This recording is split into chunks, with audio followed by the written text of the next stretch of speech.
Hey, let's talk about you, the ID10T community events at ID10T.com, like Russ Stevens, a.k.a. Cat Bus Russ, who has started a podcast called 90 for Chill, which Russ says is dedicated to movies with a runtime between 74 and 99 minutes, the time frame that I feel is ideal. Russ, I could not agree with you more. That is a fantastic idea. Russ goes on to say there are times you need a cinematic fix but don't have time for the latest Scorsese masterpiece or offering from a comic book universe. There's also times when you need a conclusion to prevent a binge costing you a whole night. My guests and I try to follow these guidelines as we chat up features that are definitely worth your time and are beyond easy to make time for. 90 for Chill, the podcast, can be found on all major podcast platforms at 90forchill.com, and that's spelling out 90, Ninety for FOR chill. So there you go. Thank you so much for sharing, Russ. Really great idea for a podcast. Events at ID10T.com for everyone else. I'm Bo Maddox. I'm Robert Ortegon. I'm Ashley Chancellor. I'm Kaylee. And this is Collateral Cinema and Once Over with Kaylee.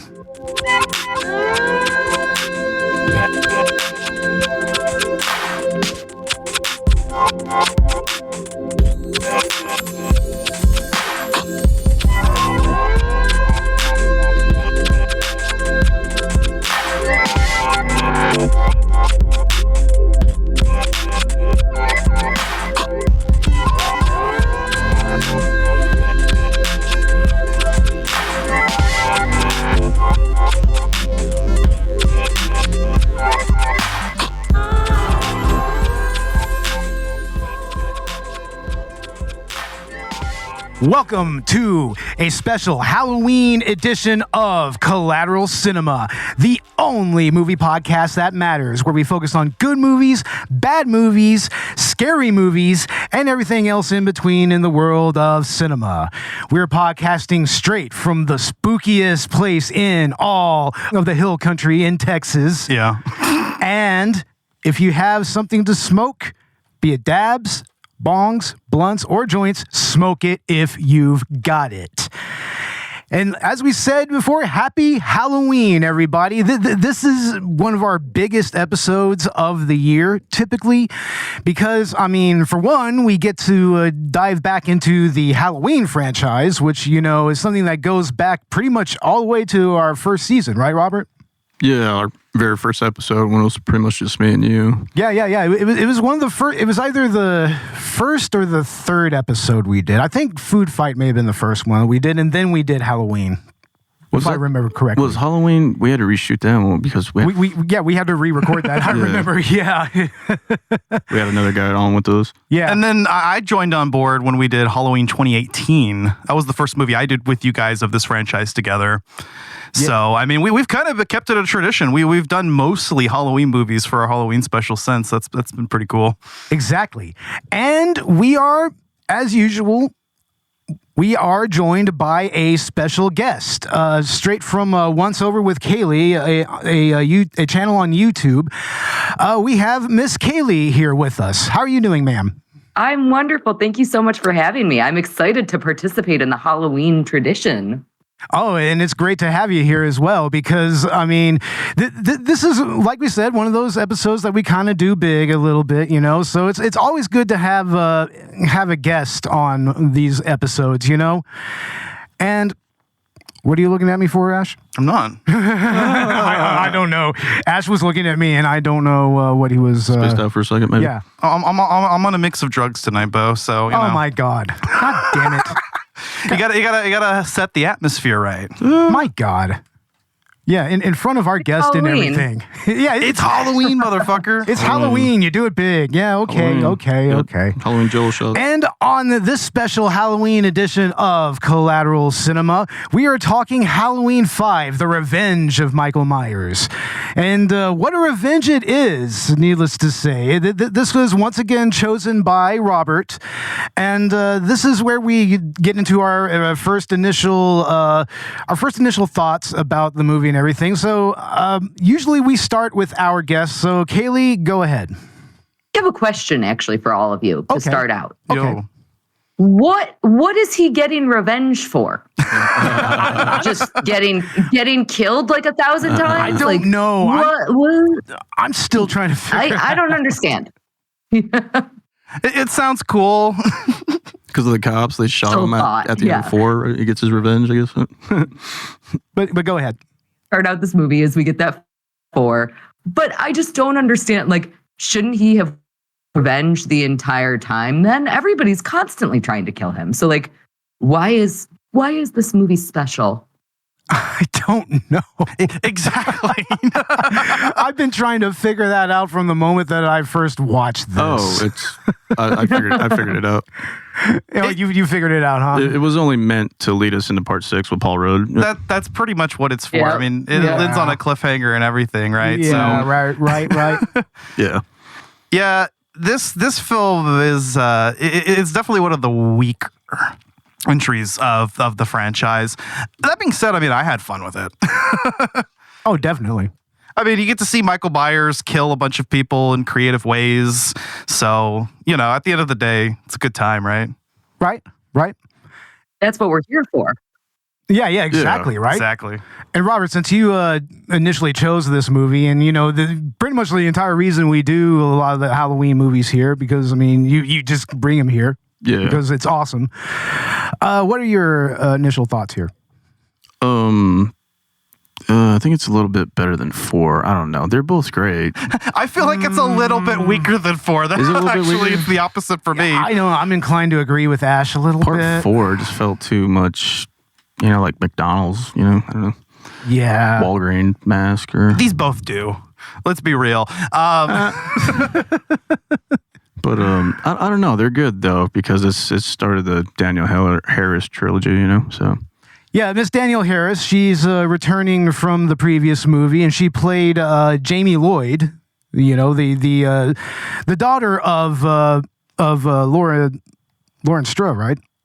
Laurie Strode. Yeah. She's Laurie's daughter, which, I mean, they killed Laurie off screen in part 4, which was an odd choice to say the least. And Jamie doesn't get treated particularly better in this franchise. Yeah, not necessarily. Like she's mute through almost half of this movie, right? Yeah, why? Yeah. It's a weird choice with the character of Jamie because obviously she's supposed to be Laurie's daughter, but like we never see them on screen together, so I don't actually have any affiliation with the two of them. So the 4, 5, and 6 of this series was always a challenge for me. I was like, well, why do I care about Jamie? Now, Danielle Harris acted her butt off, but I still don't care. Oh, absolutely. I mean, she is quite possibly one of the better parts of this movie, needless to say.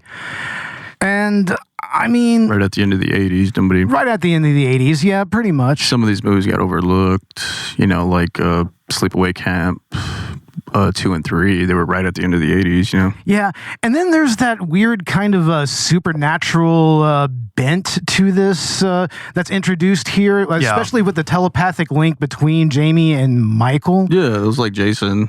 Yeah. This was around the time that they started to kind of do that with a lot of these previously not very supernatural slasher villains. Telepath, Yeah. I mean, previously, of course, you had Pinhead and Pumpkinhead and whatnot. Those are supernatural kind of slasher entities and whatnot. But initially, Michael and Jason, they weren't really fully supernatural, at least not until like midway through their series. Yeah, which is interesting. I mean, all around, towards the end of the 80s, you see a lot of this with these with these slasher franchises. They move from explicitly non-supernatural to supernatural at some point. It was almost an expectation, like the serial killer going to space, which Michael doesn't yet, but not yet. we will have that one day, I think. It's always time. Yeah. If we need to have another Michael Myers Halloween movie, I say we just go ahead and take him to space. May as well. Why not? Or do another Versus movie with him. I mean, Michael X. Michael X. Oh my God. Could you imagine if they cyberized Michael? Excuse me. It should be pronounced Michael 10. Stupid. Oh my God. Okay. Yeah, so this is definitely where the franchise, I think, starts to kind of feel worn, and that's how I felt with it, right? I mean, 4 we just watched last year, and I still kind of got something out of it. You know, but this is kind of where it just kind of is like it's there to be there. Yeah. At the end of the day, I mean, it's still a fun movie to put on, get high, you know, and just kind of enjoy some of these creative kills, but and also just laugh at just, you know, like how low budget some of this looks. I mean, the fucking, why can't they ever get that fucking costume right? I know. What the hell? In any of these sequels. Party City. My God, the mask.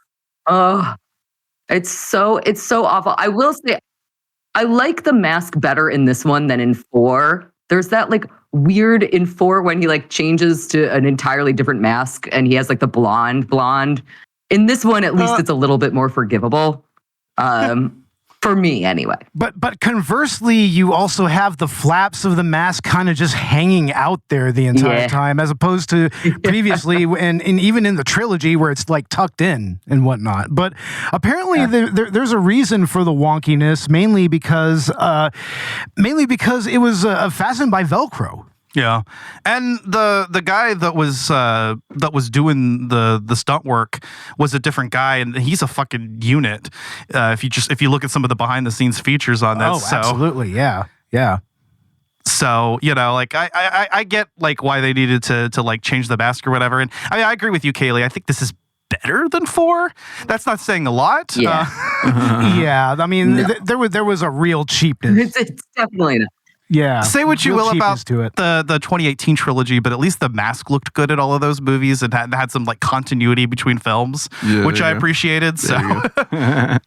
Yeah, but I mean, you also have to give it to Don Shanks, you know. I will say about the mask, one of the kind of arguments that people make about the mask being okay in 4 and 5 is that they say, okay, well, he just went into a random Halloween store and grabbed the mask off the shelf, and that's why it changes, and that's why it doesn't always look great, because it literally was supposed to be grabbed off a shelf. Yeah. And in this movie, at least he wears a different mask for a little while. So we could kind of create that narrative for ourselves, even though it's really, really stupid, and I want the mask to look way cooler. Well, apparently the director was trying to kind of make the mask look more human-like, a little more, like in a way to kind of humanize Michael. And it's like, how many times are directors going to keep trying to do this with Michael Myers? That's just not the point, you know?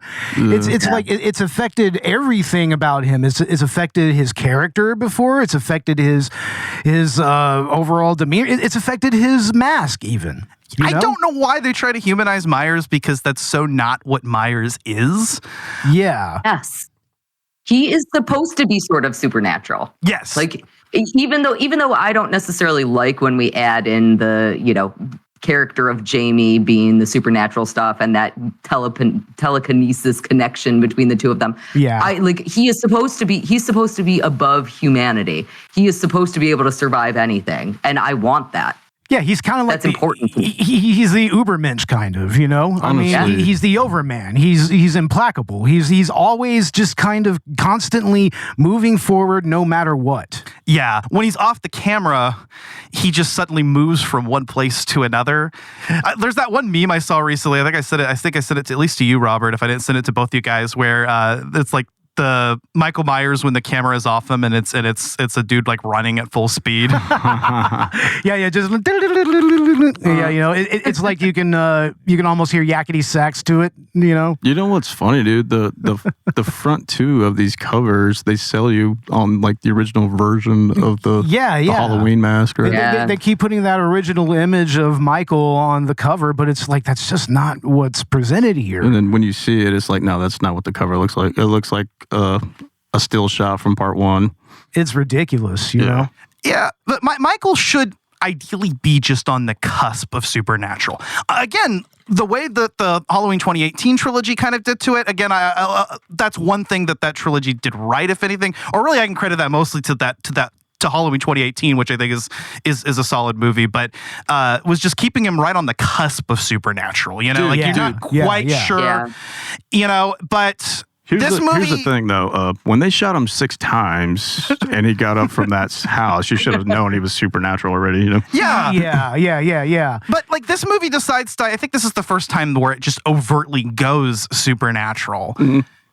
Yeah, it goes all in. And like I said before, that was kind of a trend with these formerly not supernatural or more like human slasher villains, you know? And for some reason, it was something that they were doing then, you know? Yeah. I mean, maybe it was kind of more of a reaction to like Freddy or Pinhead. Oh, I think I know what it was. Yeah. It was like a takeoff of maybe the Frankenstein movies. Yeah, it was those lightning. Yeah. A lot of that kind of goes back to the whole, you know, being resurrected Jason by lightning. It's like a lightning rod, which they were going to do in this movie. They were initially going to have an opening where Michael was dead and he was actually resurrected by lightning. But trying to do the whole. Yeah, the lightning's like going on as he's putting the mask on, and you see his thorn symbol, right? Yeah, that whole thing.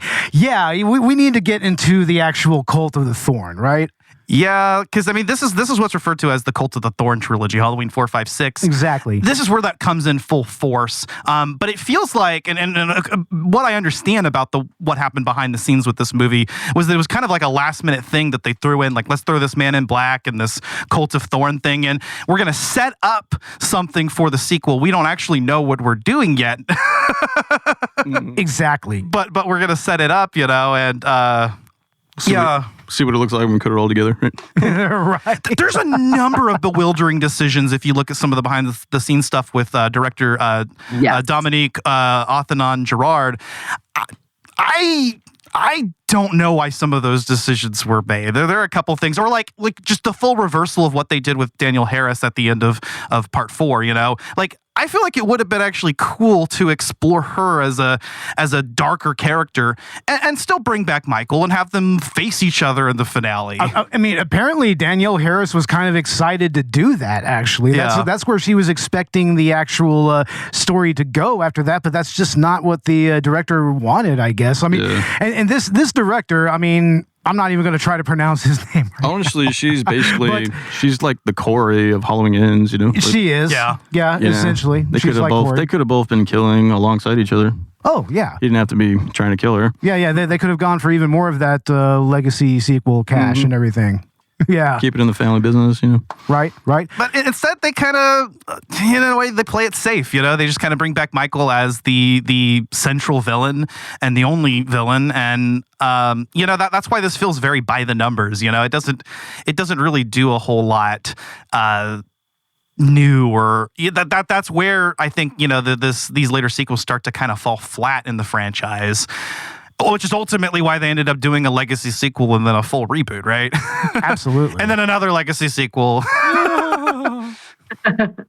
So I struggle a lot, and you guys just kind of mentioned this a little bit. I struggle a lot with the entire reversal of 4 in the opening sequence. And that would be my argument as to why 4 is a better movie than this. Yeah. The entire beginning of this movie is them just re-showing us the footage from 4 and then adding on to that. And then for some reason, Michael Myers is in a coma for a year after he meets a hermit and goes down a mine shaft. And it's just mind-boggling to me that we reversed everything that we did in 4. All of the excitement that happened in 4 is just erased. You know, it's kind of like the Last Jedi of this trilogy. Let's just undo everything the past movie did and then set up the next one. Yeah, pretty much. Every time that I rewatch this movie, I just start thinking of Silent Night, Deadly Night 2, where they reused a whole bunch of the footage from Silent Night, Deadly Night. But in that movie, they did it good because they added Garbage Day into all the fun stuff. Yeah. But we didn't get any of like the fun. So every time that I start watching this, I'm like, wait, am I accidentally rewatching 4? Am I on 5? Recycling. And then by the time that we get to the point where Jamie, Danielle Harris's character, is mute, I'm like, oh, right, I'm in 5. Okay. Yeah. It's going to be nonsensical. It does kind of feel like it is more of a nothing burger of a plot. Like whatever plot is there. I mean, there's a reason why it gets confused. I mean, even the titles are similar. It's like Halloween 4, The Return of Michael Myers, Halloween 5, The Revenge of Michael Myers. Bo, you actually flubbed whatever we introduced the title for the first time, and we recorded. Yes, that was cool, though. Exactly. I flubbed it. I called it Return because was genuine, though. It just feels like the same fucking movie. Yeah, in many ways. I mean, Jesus. It's like McDonald's trying to sell something. Yeah. Big Macs that are shitty when you get them. Dear God. I don't know if you've seen that meme where it's like, comparing Michael Myers to a Big Mac or McDonald's. Oh, I think I know what you're talking about. Yeah. You mean a Voorhees burger and some Jason fries? Yeah, there we go. There we go. That one's a good one too, but all right. Moving on.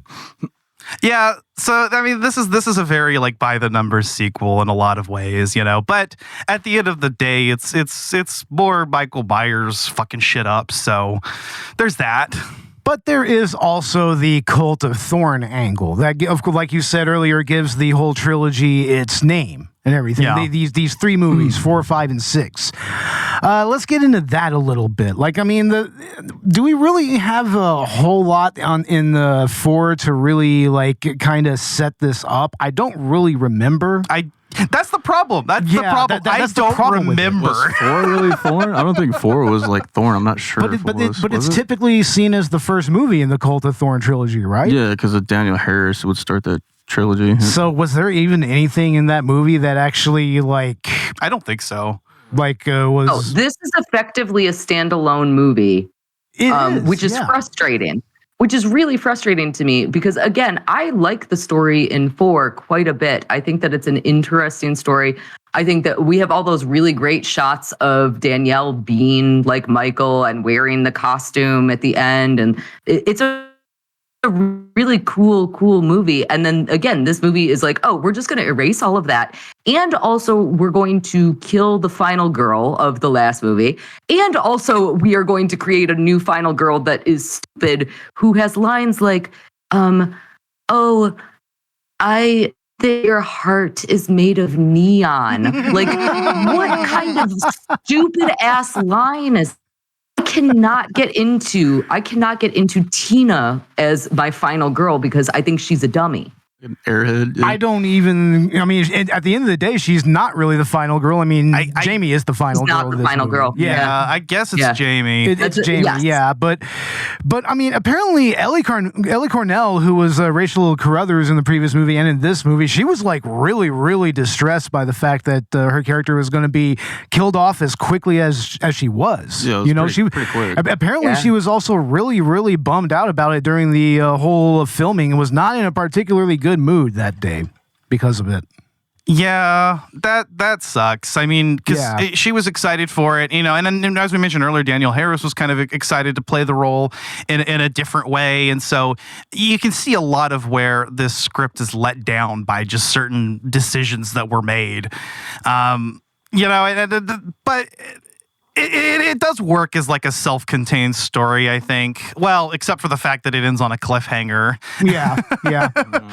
Which is where we get the Man in Black, which is one of the other defining features of this movie that leads to the Cult of Thorn angle. You know what? It's my headcanon that he actually is the same Man in Black as the one in the Neil Breen. Exactly, movie. He is. Yeah, I pointed that out. 100%. It was the boots. Whichever one that was. I can't remember. It was Fateful Findings. You're right. There's Fateful Findings. Few of those where he's walking around. It's just like, why is that dude from the Thorn walking around in Neil Breen movies? So this takes place in the same universe as Fateful Findings. So it has that going for it at least, right? But yeah, the Man in Black. That's. Again, I think that was the one thing that was just like added to this movie, like right at the end to kind of just set something up. And I think at one point he's meant to be Michael's twin brother or something. I really could have done without him. It felt almost like they were trying to go a little bit giallo with it. So, like you have like the gloves of the Man in Black. Yeah. But I didn't feel like I feel like I forgot about him entirely throughout the movie until the very end when he becomes relevant. And that makes for a bad character. Like, why even put it in? Like I don't need it. I'm here for Michael. So I don't know. It doesn't work for me. Well, I'm here for Michael and I'm here for Loomis because Donald Pleasance is arguably the best part of this, even though he's at like his like most deranged here. And apparently Homeboy was probably sipping bourbon on the job, which actually makes it an even more based performance, in my opinion. Jamie, you need to help me find him. Bring Michael home. More method. I will say that I'm happy that he's top billed for this movie. That was a wonderful thing. He deserves it. He is wonderful. This was a weird performance for him because he is basically like 90% of this movie is just him yelling at the character of Jamie.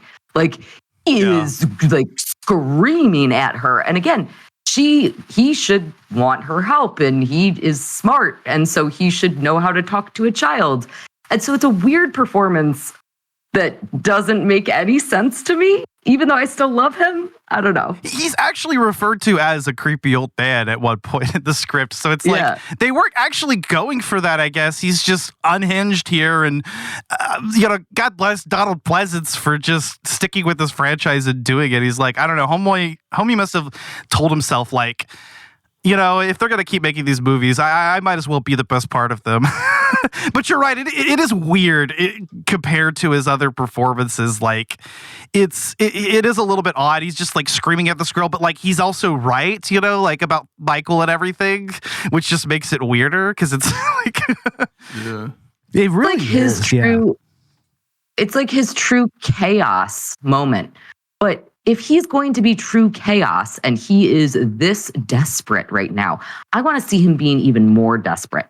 I feel like it's like a weird middle ground where he is screaming at her, but he, is also kind of lame, She's mute. So like, don't yell at her to talk. Just give her a pen and paper. Like, there are many other ways around this if you're this desperate. And he never seems to figure that out. And I think he's supposed to be a smart character. And I didn't see that so much in him here. It's almost like he's getting more desperate by the fact that Michael survives so many times. And I mean, for him, this is the fourth fucking time. So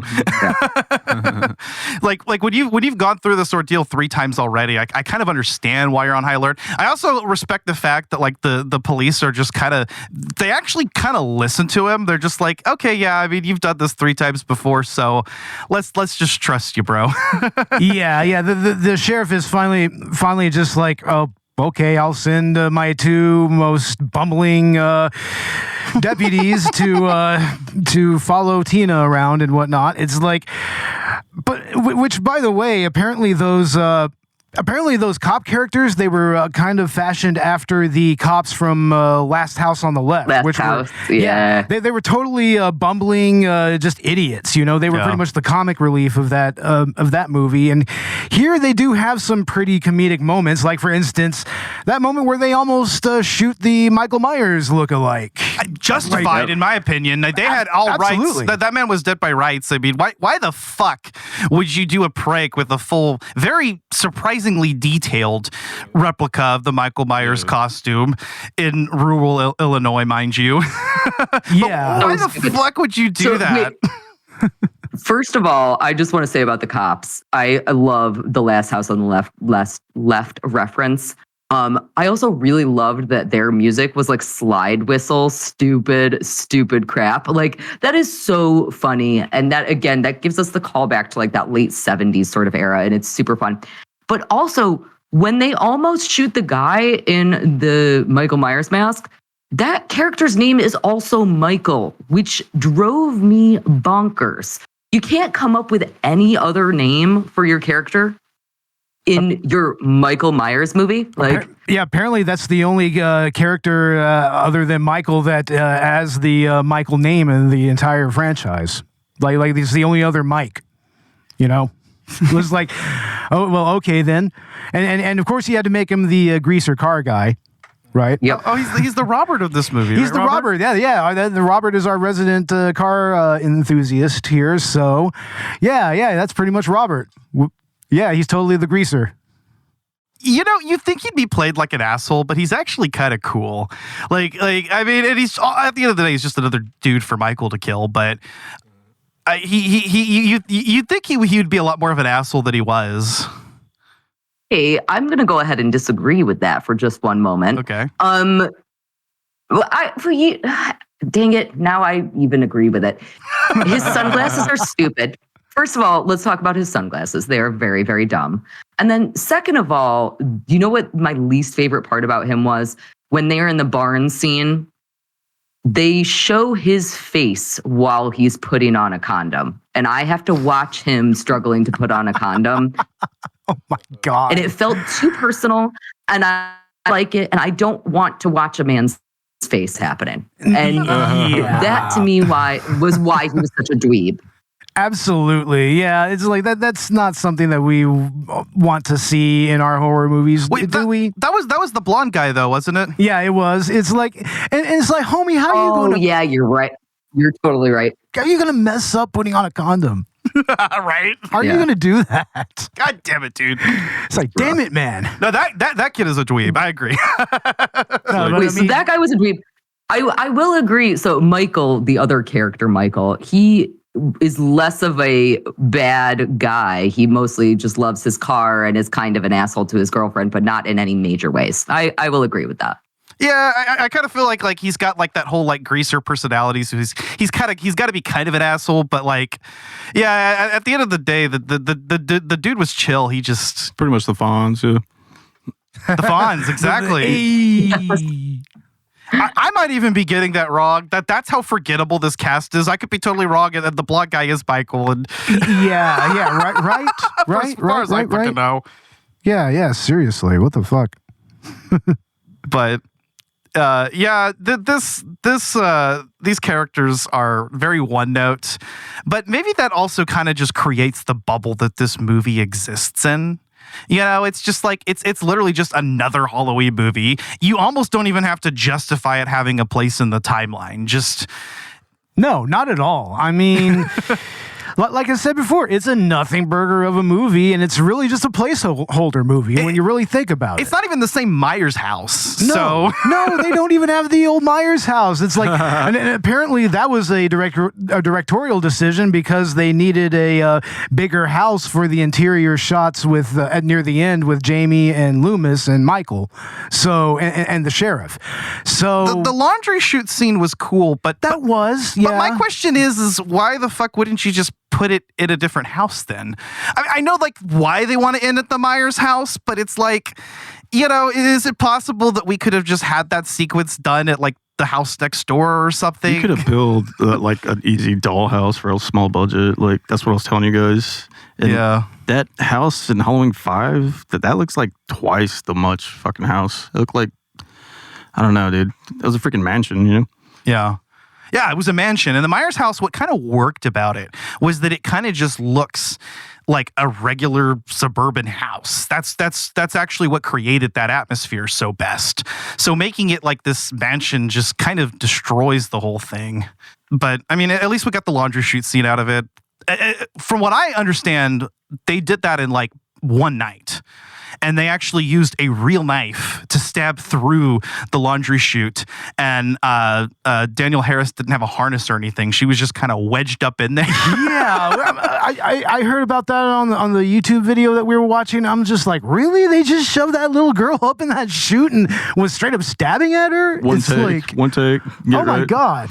You pretty much got to do that in one take, right? Yeah, I think they said that it took like just one night to get that done. Yeah. So, I mean, but even so, it's like, does that violate some kind of labor laws? I don't know. It was the late 80s. Sheriff, they want you down at the cemetery. Today in the cemetery, somebody dug up a coffin. It was a coffin of a 9-year-old girl. You've come back to us, Michael. When are they going to realize that she is not him? She's just a child. They know that Michael Myers is her uncle, and that she attacked her stepmother. That's why they fear her, especially on Halloween. You're afraid. You're afraid the whole thing might start to happen again. How many people did he kill last year? Have you forgotten? But you never looked into his face, did you? You never saw his eyes. You never saw that nothing, no expression, blank. My memory goes back 12 years. I prayed that he would burn in hell, but in my heart, I knew that hell would not have him. Michael Myers is outside. The National Guard will take him to a maximum security facility, where he'll stay till the day he dies. He'll never die.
Let's talk about what little special effects were in this movie. I mean, there's not much in the way of special effects, right? Nah.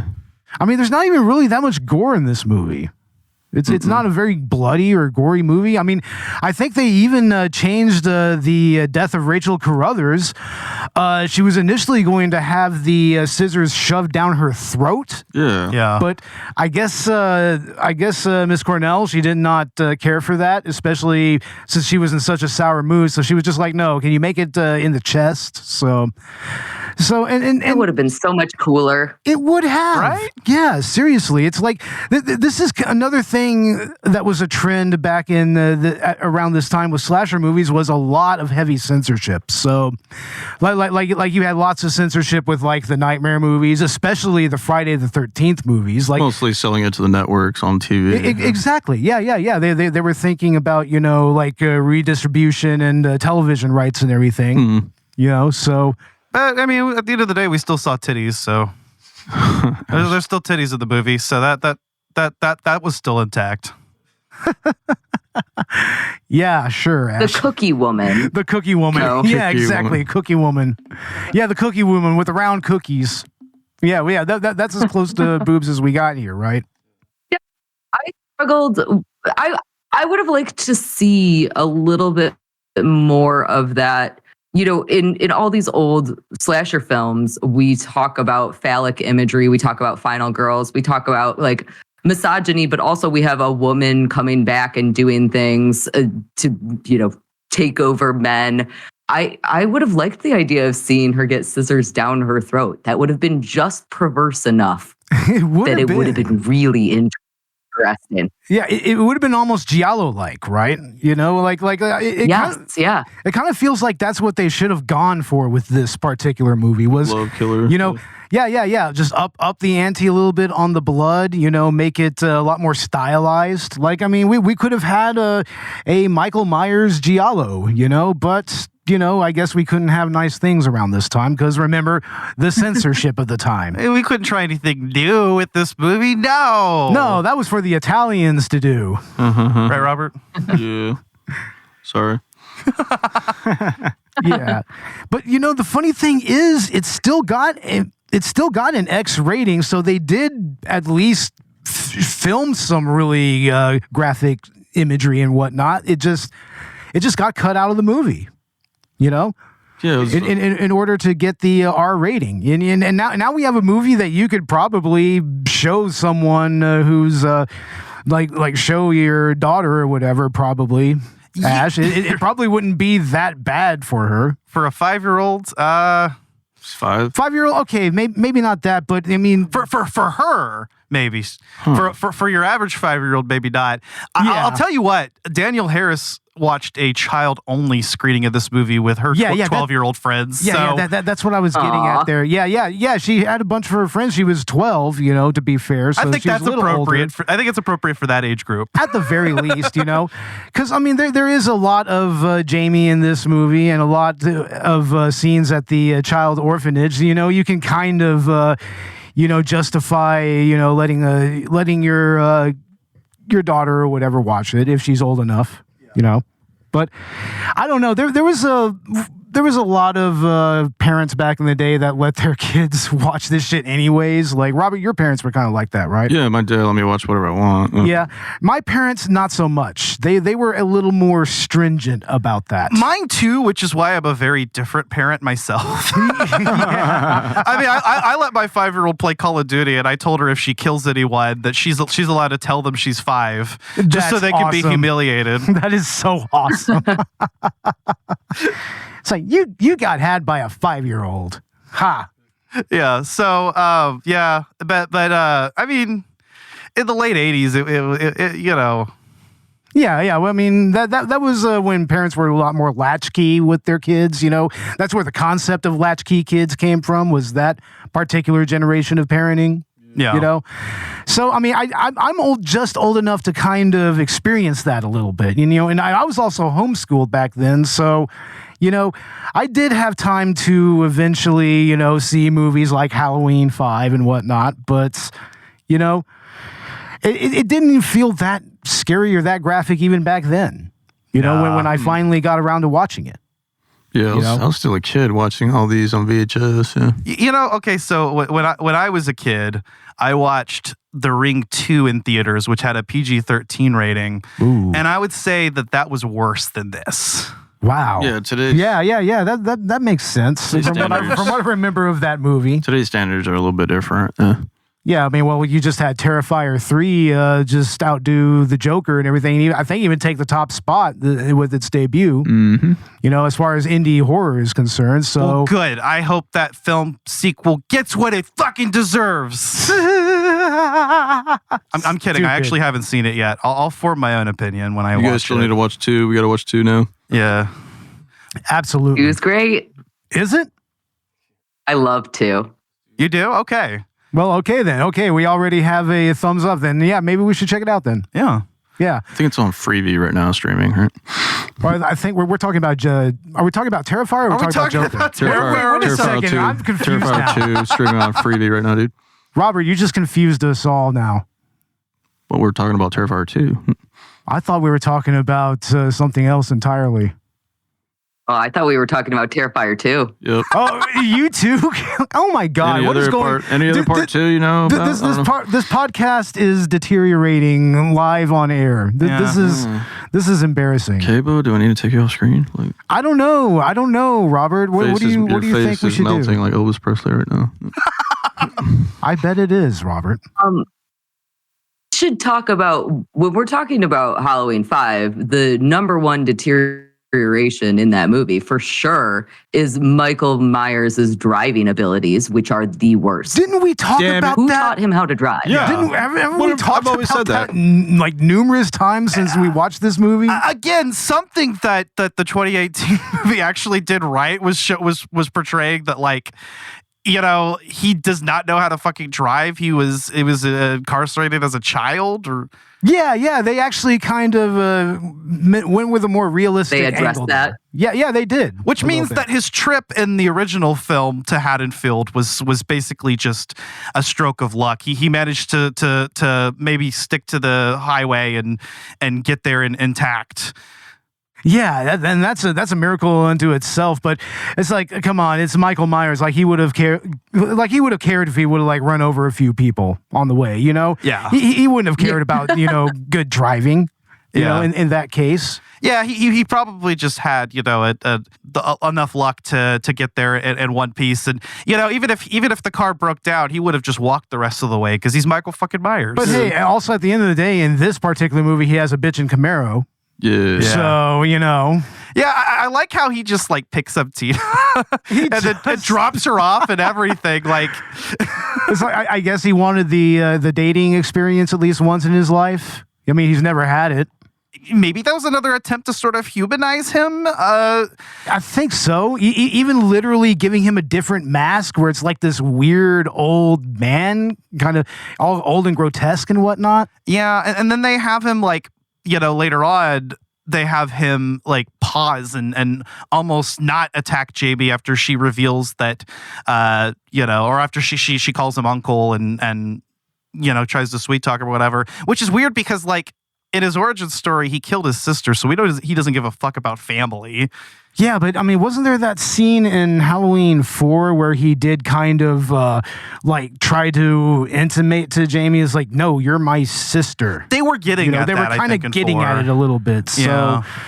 So here when it's actually played kind of a little more straight here, he takes his mask off, and apparently I guess they did have makeup effects for Don Shanks and everything, but they decided to go a different approach and just show him with a full shadow on his face and everything, which is, I mean, it's not the first time that we even see him without the mask in this movie. Or even like in the first movie, going all the way back to Halloween 78 and everything. You get a full shot of his face in that movie, which makes me wonder why so many of the sequels are afraid to show it for even a second. I still think Halloween Ends would have been better if he would have been killed with the mask off. It would have been, yeah. If we would have had an actual fight between Laurie and Michael, but without his mask, that would have been perfect. I mean, to be fair, whenever she's killing him in that movie, doesn't she take his mask off? But we don't really see him in that movie. So yeah, I think you're right. Yeah, but yeah, their whole that they tried to normalize him here. Yeah, exactly. Again, we have the supernatural elements. So why do we have this normal guy, you're just like me sort of guy? And why is he crying? Like he has like a tear running down his face. I don't need any of that when we're trying to lean into the supernatural. Exactly. Like it has to be one or the other. I feel like it didn't know which direction it was going to go. I think it was more like it tried to have its cake and eat it too a little bit with the script and whatnot in that respect. It's like that. I mean, yeah, they wanted to kind of humanize him, even to the point of affecting the way the mask looked in this movie.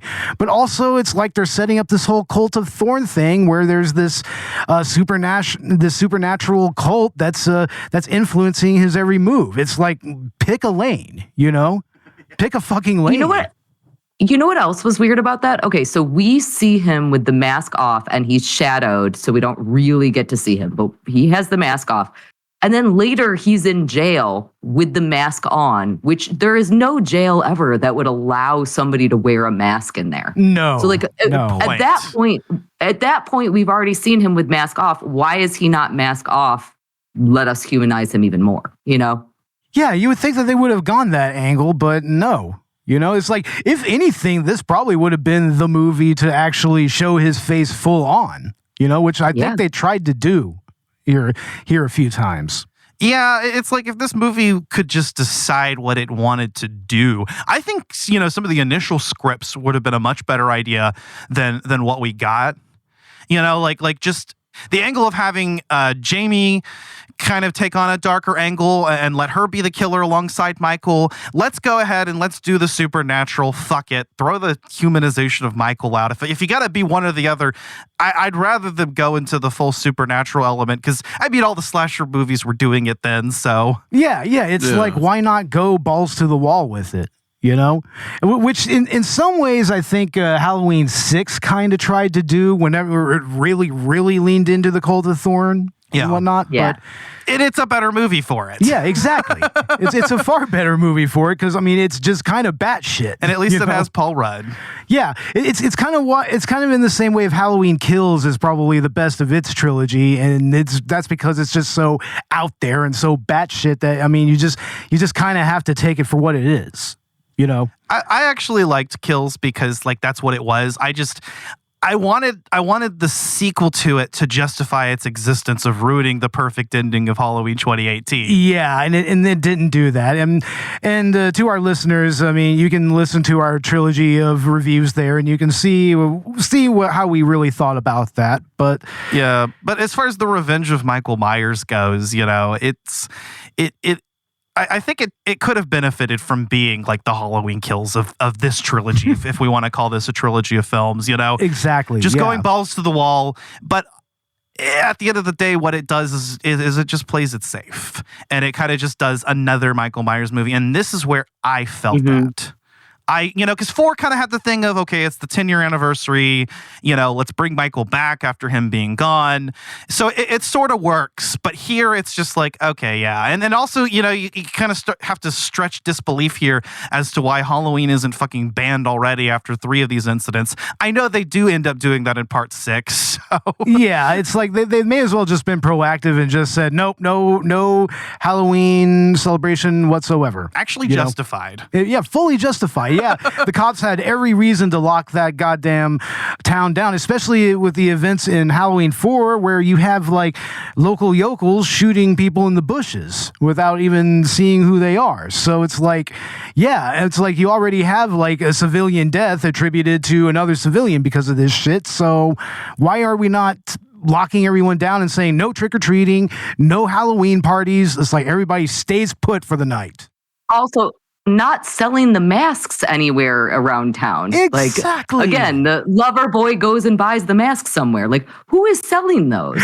Don't sell them. Yeah, like, why are they selling a full-on Michael Myers get-up, you know, almost getting a kid shot and everything? It's like, what the hell? Why are we still doing this? Well, you know, that would assume a capacity for competence on the part of the police.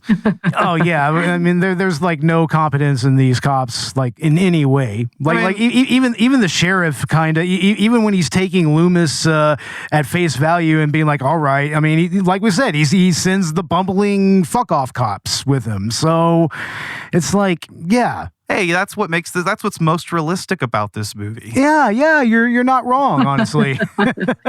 You are not wrong at all there. Those cops were building David Arquette and Scream, bro. No kidding.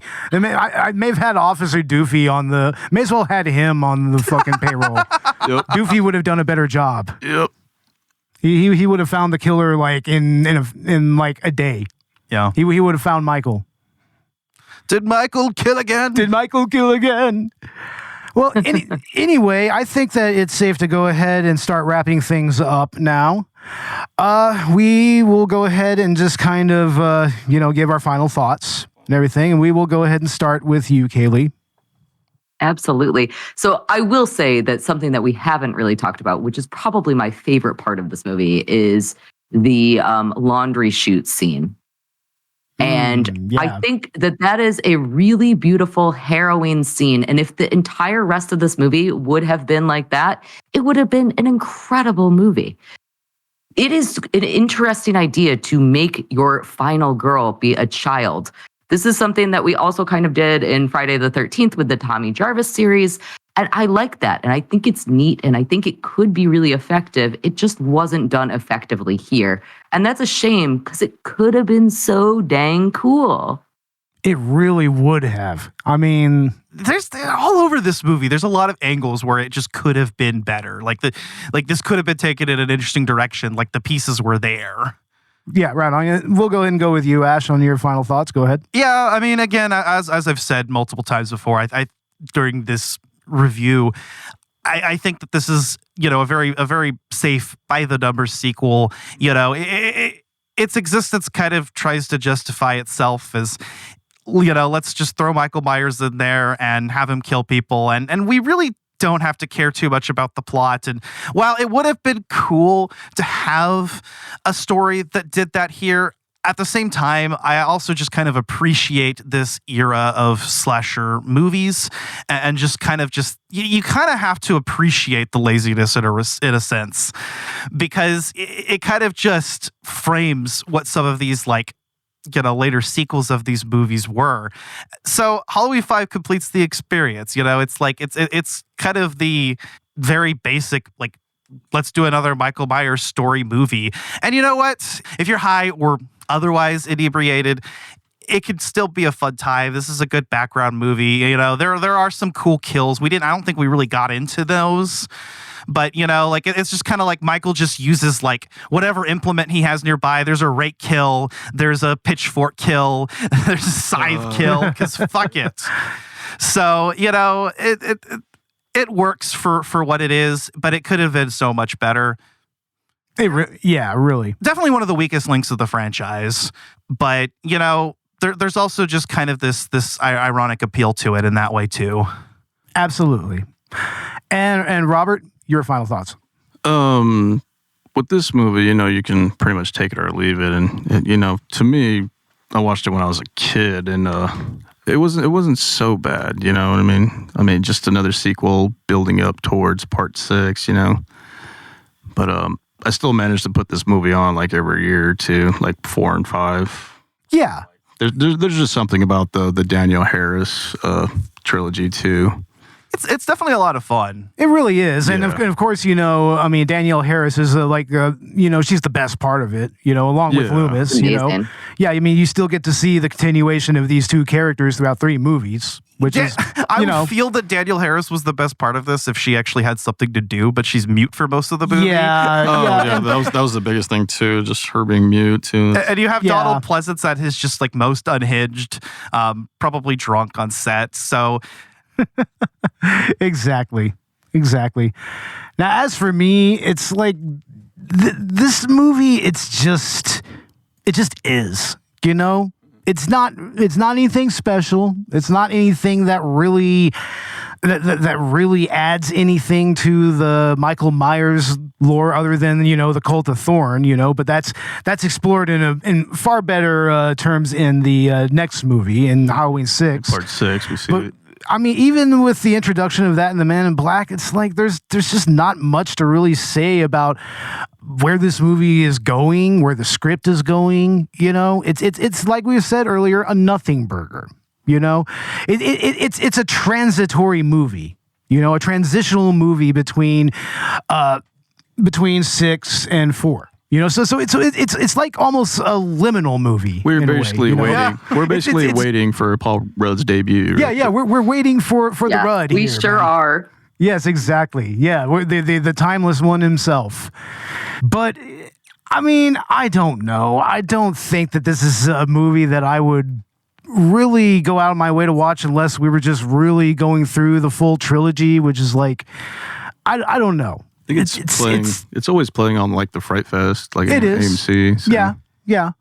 It's fun if like you're doing kind of like a marathon, I think. Yeah. You kind of have to. There you go. It works. It works then, and you can kind of vibe with it. But yeah, it's not like the Halloween movie that I would put on if I'm just going to put on a Halloween movie, right? No. Because at the end of the day, it's just kind of forgettable. I mean, I would much rather put on like Resurrections, because I mean, we could have Busta Rhymes kicking ass in that movie. At least there's things to just passionately hate about that one. So yeah, exactly, right? I mean, especially the first half of that movie and everything. But yeah, I think that you could do better than this. It's like it's not something that I'm going to like go out of my way to probably even like. I think I might have it. I don't know. I've got it. You have it? Yeah. 4 and 5. It's the essence of mid. It's total mid. Yeah. You know, it's just blah. It's bland. It's like, it's like, how are you going to do this to Loomis? How are you going to do this to Michael? It's like, it's like the Jason fries that go with your Voorhees burger that just aren't quite, you know, weren't done well enough. They're just kind of a filler. They're kind of they're soggy even. They're soggy, you know. They're not haven't even been cooked all the way through. But you're eating them anyway in between bites of the burger because you know you got to have some of that filler. Yeah, that sounds about right. Yeah, sounds about right. The perfect description. All right, I guess that does it for our Halloween episode on Halloween 5, the Return, Curse, Revenge, something of Michael Myers. I don't know anymore. All of them. I don't know anymore. This movie is just kind of blurred right by. You know, it's a blur. Yeah. You know, other than maybe Tina or whatever. But you know, we didn't even really talk that much about Tita, but we didn't, honestly. I mean, I think Kaylee talked more about her than we did. She's also forgettable. She is. People seem to be really irritated with her. I mean, other than straight up abandoning JB for some dick, I don't actually find her all that, atrocious. I don't even really find her annoying. She's just kind of like a regular teenager to me. I mean, yeah, pretty much. She just exists like the rest of this movie. Yes. It's nothing there. special. She's a bimbo, yeah. Yeah, she's just there to be the bimbo, and that's it. There's some vitriol for her online, but oh yeah, there is. But yeah, this movie is just a very nothing burger. Yep. But anyway, this is the part of the show where we allow our guests to plug whatever project they're working on. So, Kaylee, go ahead. Yes, wonderful. So you can find me at Once Over with Kaylee, which is Cayley on YouTube, where I do movie review podcasts. I also guest host sometimes on Who Are These Podcasts, where we review bad podcasts. So that's always very fun. And interesting. If anybody will be in the Detroit area, I will be doing a live show with Who Are These Podcasts on October 25th, 2024, which will be very exciting. And yeah, all that good stuff. Mostly, let's talk movies all the time. That's all I ever want to do. Oh, definitely. Nice. Yeah. That's what we're here for. Yep, agreed. You guys have won my heart. Awesome. Thank you. We appreciate that very, very, very much. Yeah, and you're welcome on the show anytime. Absolutely. Yeah, this was a good episode. This was wonderful. I'd love to have you guys on my show as well. Absolutely. I think that would be super fun. Fuck yeah. Definitely. All right, Ash, what's going on with Collateral Gaming?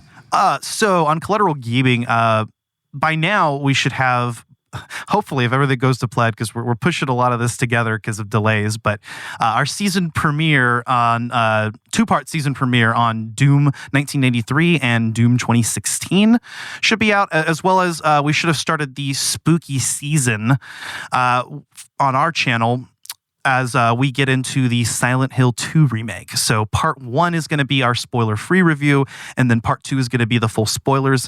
I'm going to tell you guys right now, I've been loving the hell out of the Silent Hill 2 remake. It's fucking phenomenal, and all the, I just love to see gamers seethe about this actually being good. Oh, no, not Mangela.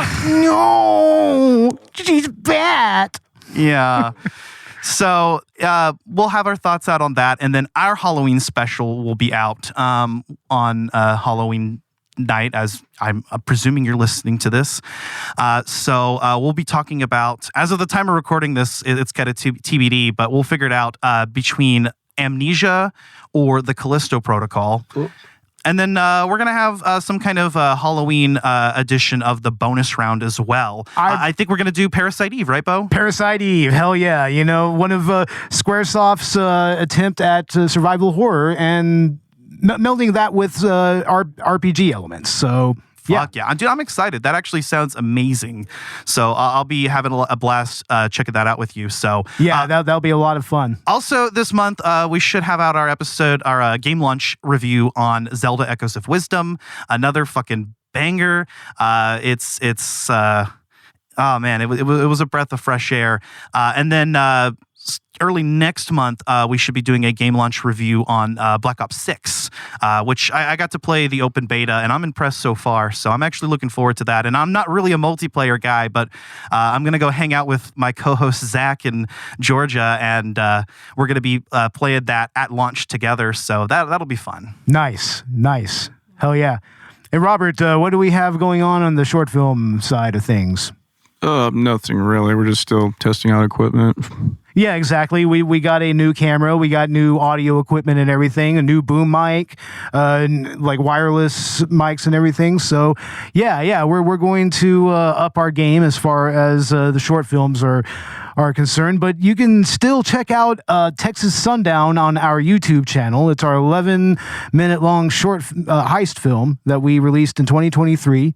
Or if you're looking for something a little bit more fit for the spooky season, Robert, your film Killing Night is also on YouTube, right? Yeah, that one's pretty old too. It's pretty old, but yeah, that's our little slasher short. I got to plug it because I actually helped a little bit with that one too. Oh, yeah. Of course. Yeah, we all pitched in, and I was the slasher killer, which was fun. Started the whole podcast of that short film. Basically. Yeah, pretty much. Yeah. Yeah. But on Collateral Cinema's end, our Terrifier episode, our season premiere, is out right now, so listen to that. And also, by this time, we should have our Texas Chainsaw Massacre episode released. So look for that. That was a fun and interesting episode. Yeah. It was a lot of fun. It's always fun to get into a Tobe Hooper movie, but also, the quintessential Tobe Hooper movie, Oh, man. I still want to watch Eaten Alive, dude. Eaten Alive, yeah, that's a cool one. Yeah. That's on Tubi, too. Damn it. And we should also be doing Terrifier 2 on the Director's Cut Halloween edition. So look for that very soon. And in December, we're going to be releasing our Christmas episode featuring Terrifier 3 with help from our friends at Victims and Villains and Abyss Gazing. So look for that. We'll be recording that here very soon. And I think that we'll be seeing the movie this weekend. So yeah, look for that. Yep. And also look for the return of Collateral Let's Play on YouTube, where we are going to start up our Phoenix Wright Ace Attorney playthrough. Hell yes. It's like, I am so excited about this. I love Ace Attorney. It's like, and I'm going to start with the first case of the original trilogy in the first game. Which is the perfect starting point. It's the perfect starting point, exactly. And I'm just going to start playing through the series. And I'm going to try to get Robert on this because Robert, I feel like you would really enjoy playing through these games. Yeah, I think I've sat through a few sessions. Yeah, it's a lot of fun, man. And when I come to visit, I'll happily do those episodes with you gentlemen as well. Yeah, because we've got to record our voices and everything. We voice the characters every now and again. By the way, we're actually together for this episode again, which is nice. So yeah, we are in studio right now. All three of us, which is great. For the Halloween episode, so that's nice. Yeah, that's always fun. But anyways, you can also find Collateral Cinema and Collateral Gaming on Spotify, on Good Pods, where you can rank us and rate us and help us climb the charts there. We're currently like number 60-something on the indie film review podcast charts there. So yeah, give us a rating and a review there and help us climb those charts. We're also on Apple Podcasts. We're on YouTube. We're on iHeartRadio, TuneIn, and everywhere else you get your podcasts as well. And we do have a TeePublic affiliate link where you can buy our t-shirts right now. We have our basic designs for Collateral Media and Collateral Cinema and Collateral Gaming, but we're going to come together with some new designs here pretty soon. I think, Ash, you said something kind of Phoenix Wright related. Maybe? Yeah, we should do like the objection pose, and then of course we got to do our shirt with Robert. Yeah, no, I can't. I won't. Talk to my agent. My agent. Yeah, we're gonna make a catchphrase for you, Robert. Yeah, well, be bigger than the Hokuto girl. No. Yeah. Well, she does have like the number 3 podcast in the industry right now, so yeah, so I don't know about those. Yeah. Well, what are you gonna do? Yeah. But yeah, we are also on Facebook, on Instagram, Blue Sky, Threads, and Twitter, and also on TikTok as well. And I believe we do have a subreddit, so find us there. We need to post a little more there, but whatever. Yeah, but on Facebook, we have our shit posting group where you will, if you want to actually interact with us, that's your best bet. Yeah. Right there. Yeah. So join us there. I'm always posting to the Facebook group. Oh, yeah, we are. I'll be there. We do that all the time. You'll find me there. Yeah.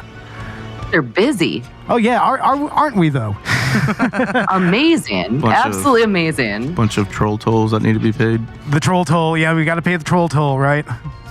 Damn it. Well, anyways, I guess that we will go ahead and end this episode. Happy Halloween, everybody. Watch all the horror movies every day. And thanks to Kaylee for joining us once again. Thank you again for having me. Absolutely. And with all of that said, I am Bo Maddox. I'm Robert Ortegon. I'm Ashley Chancellor. And I've been Kaylee. And this has been the Collateral Cinema Halloween Special. Don't go in the woods, y'all.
Collateral Cinema is a Collateral Media podcast.